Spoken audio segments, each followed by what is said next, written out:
Load shedding বন্ধ করো, জনজীবন রক্ষা করো, জনগণের শত্রু তারা এখনই আর মরছে,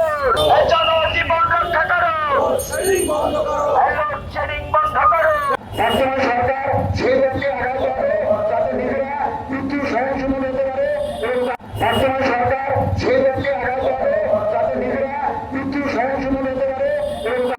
আমাদের বাসার দাবি আগামী দিনে সেই পরিকল্পনার মাধ্যমে বর্তমান সরকারের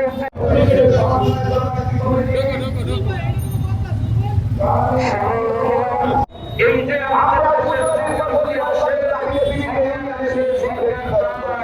বিদ্যুতের কি লুকোচুরি চলছে, বিদ্যুৎ আসে বিদ্যুৎ যায়। আমাদের দেশে আমাদের বক্তব্যের মুখে এবং আমরা যে স্লোগান নিয়ে আসছি মিছিল করেছি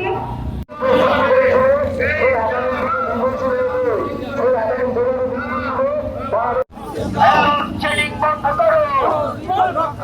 জনজীবন রক্ষা করো, জনগণের শত্রু তারা এখনই আর মরছে, জনজীবন রক্ষা করো, লোডশেডিং